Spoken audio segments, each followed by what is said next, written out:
Assalamualaikum warahmatullahi wabarakatuh.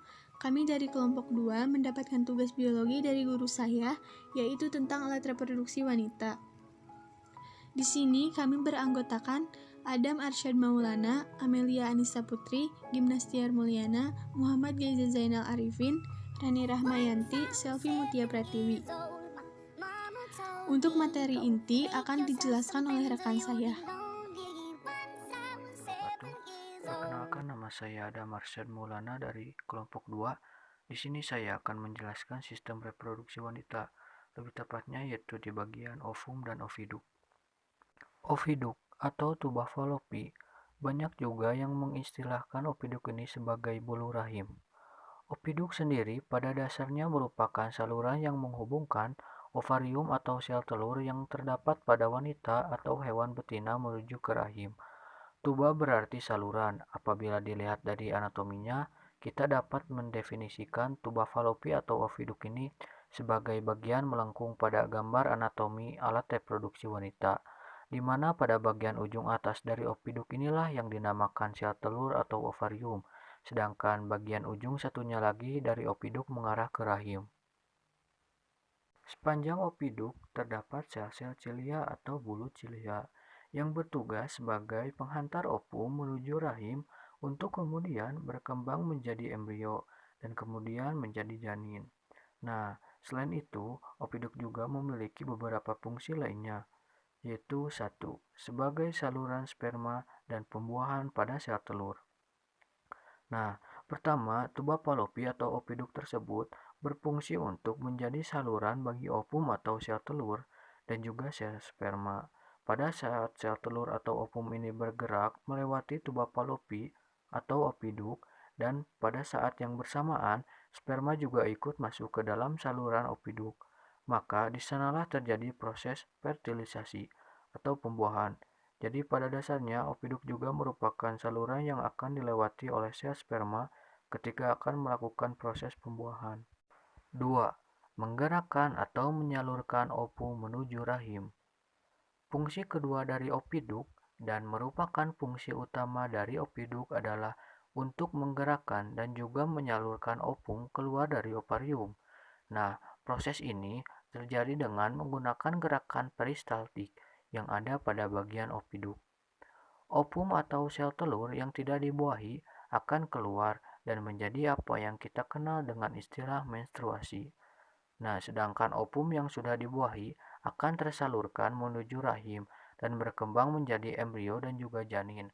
Proses penyaluran ovum ke dalam rahim ini membutuhkan waktu yang cukup lama, yaitu beberapa hari, bahkan sampai beberapa minggu setelahnya. Yang selanjutnya adalah ovum. Nah, di sini saya akan menjelaskan pengertian ovum atau sel telur. Ovum adalah sel telur atau gamet pada wanita yang digunakan dalam proses reproduksi untuk menghasilkan sebuah individu baru yang ditemukan di ovarium.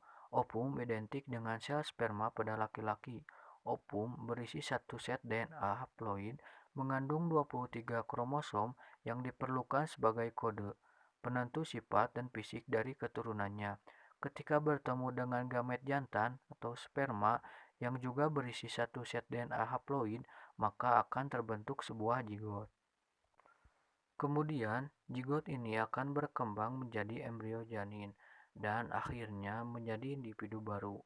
Nah, ovum sebenarnya merupakan istilah jamak untuk banyak sel telur, sedangkan istilah satu sel telur biasanya disebut sebagai oosit. Setiap wanita biasanya mempunyai stok ovum yang ada di dalam ovariumnya. Saat stok ovum ini habis, maka wanita tersebut akan masuk ke fase menopause. Selanjutnya, fungsi ovum atau sel telur. Seperti yang telah kami singgung di atas, gamet ialah satu-satunya jenis sel yang haploid, berisi satu set kromosom yang merupakan setengah bahan genetik yang diperlukan untuk membentuk individu baru. Nah, fungsi ovum ialah memastikan set kromosom tersebut berada dalam lingkungan yang tepat, sehingga memungkinkan terjadinya pembuahan oleh sel sperma. Komponen yang terdapat di dalam ovum juga dapat menjadi nutrisi bagi perkembangan dan pertumbuhan embrio di dalam rahim. sampai akhirnya fungsi ini diambil alih oleh plasenta. Nah, dan terakhir ada struktur ovum atau sel telur. Ovum mempunyai ukuran yang besar, bahkan merupakan satu-satunya sel yang dapat kita lihat dengan mata telanjang. Ovum dilapisi oleh beberapa lapisan, mempunyai sitoplasma dan mempunyai inti. Sitoplasma sel telur mengandung semua materi untuk membentuk individu baru, seperti protein, ribosom, tRNA, mRNA, dan materi lainnya. Sitoplasma dari sel telur sering juga disebut ooplasma. Ada beberapa lapisan pelindung, yaitu 1. Membran pitelin, yaitu lapisan transparan di bagian dalam ovum. Yang kedua ada zona pellucida, yaitu lapisan pelindung ovum yang tebal dan terletak di bagian tengah, terdiri dari protein dan mengandung reseptor untuk spermatozoa. Yang ketiga ada corona radiata, yaitu merupakan sel-sel granulosa yang melekat di sisi luar oosit dan merupakan mantel terluar ovum yang paling tebal. Selanjutnya, ovum merupakan gamet betina yang nantinya akan melakukan fusi atau penyatuan dengan spermatozoon untuk membentuk zigot pada proses pembuahan. Nah, ovum pada manusia bersifat mikrolekcital, yaitu ovum dengan kuning telur yang sedikit dan memiliki ukuran kecil dengan rata-rata berdiameter 1,5. Membran plasma dari sel telur disebut merupakan pitelin dan memiliki fungsi yang sama seperti pada sel lain, terutama untuk mengontrol apa yang masuk dan keluar dari mereka. Zona pellucida, lebih dikenal sebagai jeli mantel, adalah yang tebal, lapisan berbasis protein meliputi bagian luar membran pitelin yang membantu melindungi sel telur.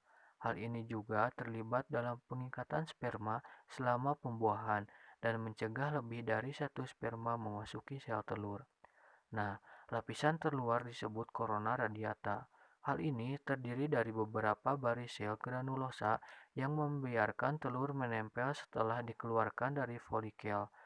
Corona radiata menyediakan sel telur dengan protein esensial dan bertindak seperti pembungkus gelembung, melindunginya saat berjalan menuruni tuba falopi. Assalamualaikum warahmatullahi wabarakatuh. Perkenalkan, nama saya Amelia Anissa Putri. Saya di sini akan menjelaskan tentang ovarium dan uterus. Ovarium adalah sel telur pada wanita yang berada di bagian dalam di sebelah kiri dan kanan pinggul. Sel telur yang diproduksi jika tidak dibuahi lama-kelamaan akan mengering dan menempel pada dinding rahim. Lama-kelamaan sel telur tersebut akan rontok dan keluar melalui vagina. Dan di sini juga ada fungsi. Fungsi ovarium adalah menghasilkan sel telur atau ovum. Dan yang selanjutnya di sini ada uterus. Uterus adalah organ kompleks pada sistem reproduksi betina yang utama bagi manusia. Letak rahim atau uterus manusia berada pada bagian bawah pusat, tepatnya di daerah panggul. Di sini juga ada fungsinya. Yang ke-1 yaitu fungsi utama dari uterus sebagai tempat pertumbuhan dan perkembangan hasil fertilisasi ini akan tumbuh dan berkembang menjadi janin. Ukurannya akan terus bertambah hingga tiba waktunya melahirkan. Yang kedua yaitu uterus juga berfungsi untuk mengalirkan darah ke organ seksual selama berhubungan intim.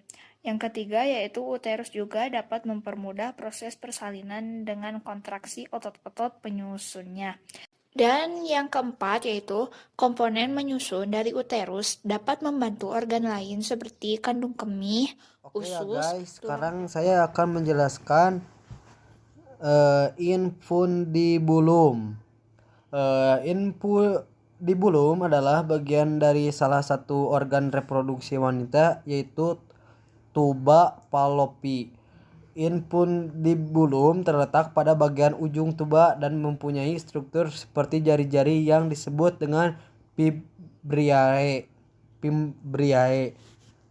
Oke, sekarang fungsinya yaitu untuk tempat terjadinya menstruasi, tempat implantasi zigot, masuknya sperma menuju ke opiduk atau tuba palpopi.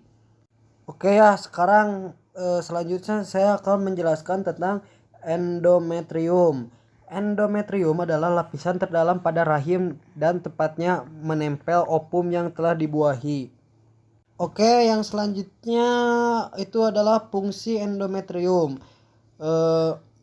Untuk tubuh, implantasi adalah suatu proses yang terjadi ketika sel telur yang telah dibuahi menempel ke dinding rahim. Selama masa kehamilan, kelenjar-kelenjar serta pembuluh darah yang terdapat pada endometrium terus memberikan nutrisi serta zat-zat lain yang berguna untuk perkembangan janin. Oke, sekian yang dapat saya sampaikan. Wabillahi taufiq wal hidayah. Wassalamualaikum warahmatullahi wabarakatuh. Skuy. Dan yang pertama saya di sini akan menjelaskan tentang pemberian. Nah, dapat kalian lihat saya sudah melingkari posisi pemberian tersebut. Pemberian merupakan serabut atau silia lembut yang terdapat di bagian pangkal ovarium berdekatan dengan ujung saluran opiduk. Berfungsi untuk menangkap sel ovum yang telah matang yang dikeluarkan oleh ovarium.